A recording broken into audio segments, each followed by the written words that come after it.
Bismillahirrahmanirrahim. Assalamualaikum warahmatullahi wabarakatuh. Sobat Renaissance, puji syukur kehadirat Allah Subhanahu wa taala.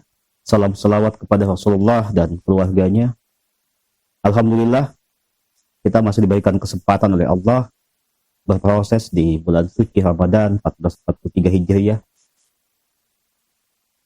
Hakikat bulan Ramadan salah satunya adalah sebagai bulan tarbiyah, bulan pendidikan.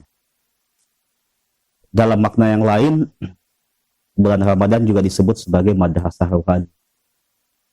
Bulan Ramadan dihadirkan satu dari 12 bulan sebagai momen rohani kita dididik, dilatih, ditempa, karena mungkin saja selama 11 bulan fokus kita lebih pada aspek jasmani. Sebagaimana kita ketahui, manusia adalah makhluk bidimensional.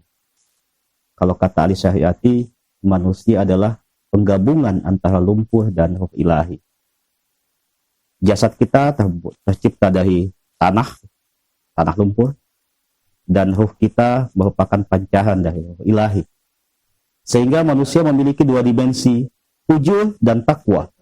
Fujur itu ketika kita lebih berorientasi pada pemenuhan orientasi jasmaniah, sedangkan takwa adalah ketika kita lebih berorientasi pada pemenuhan rohaniah. Allah menyebut manusia diciptakan ahsani takwim, sebaik-baik bentuk dalam surat At-Tin. Namun Allah juga mengingatkan summa hadatnahu asfala safilin, dan kemudian manusia ditempatkan pada tempat yang serendah-rendahnya.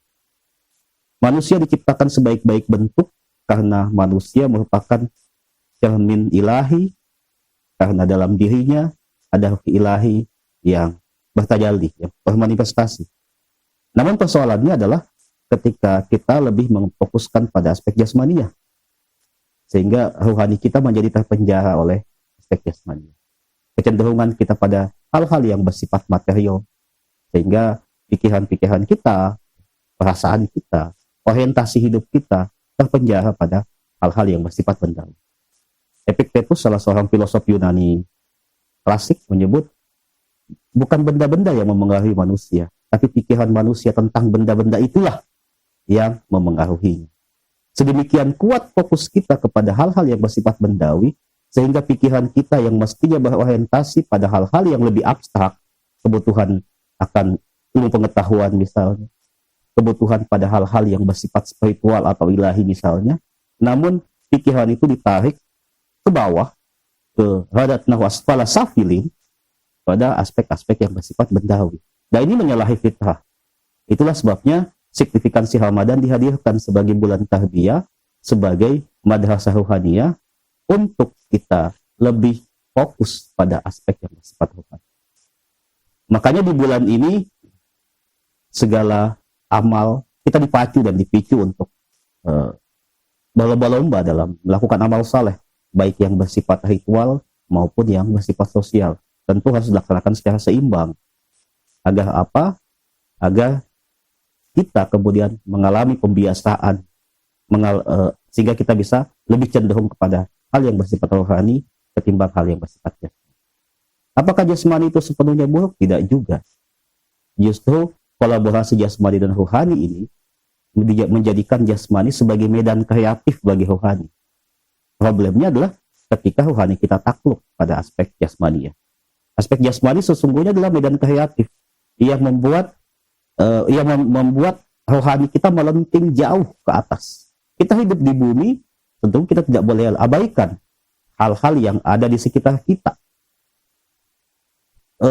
Fokus pada aspek rohani bukan berarti kita melakukan pengasingan diri, menjauhi dari realitas. Ya tidak juga, kita tetap hidup di tengah-tengah realitas, sembari kita jiwa kita melangit. Kalau kata guru saya, Ustadz Andi Erwin Baharudin, melangit untuk membumi. Nah inilah orientasi Ramadan yang sesungguhnya. Siang hari kita diperintahkan untuk menahan kecenderungan biologis, makan, minum, syahwat seksual, ditahan. Hal yang sebenarnya mubah.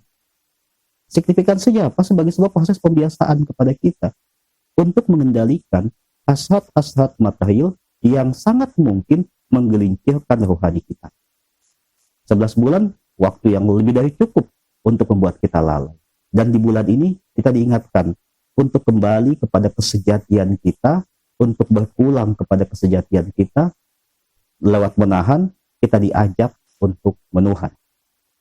Sobat Renaissance yang insya Allah dirahmati Allah Subhanahu wa Ta'ala, Ramadan sebagai bulan tarbiyah mengajarkan kita untuk mensucikan jiwa, mengikis ego. Sifat egois membuat terimplikasi pada sifat-sifat dan karakter-karakter yang jelek, yang lebih banyak menghadirkan mudarat kepada diri kita maupun sekitar. Misalnya perasaan merasa lebih baik, perasaan sombong, sifat serakah, sifat kikir. Itu merupakan implikasi dari sifat egoisme yang harus dikikis. Dan Ramadan mengajak kita, melatih kita berpaling dari egoisme menuju dari egosentrisme menuju teosentrisme. Aktualisasinya apa? Pada apa yang disebut dengan altruisme, yaitu sebuah karakter, sikap di mana kita sangat mengutamakan orang lain dibandingkan diri kita. Salah satu hikmah dari menahan lapar adalah bagaimana kita merasakan penderitaan orang-orang di sekitar kita. Bulan ini sepanjang siang kita lapar, bukan karena tidak ada makanan. Makanan itu ada, tersimpan di meja makan kita, atau paling tidak bahan makanan itu ada di lemari es kita. Tapi kita menahan diri untuk makan. Salah satu hikmahnya adalah untuk kita merasakan penderitaan yang dirasakan oleh saudara-saudara kita. Sehingga impactnya adalah hadirnya empati kemanusiaan. Ini yang saya maksud dari egosentrisme menuju teosentrisme dan implikasinya pada altruisme. Inilah yang hendak dididik dalam madrasah rohani Ramadan. Puasa yang sejati tak sekadar menahan, tapi puasa adalah menuhan. Semoga kita menahun bersama Tuhan. Assalamualaikum warahmatullahi wabarakatuh.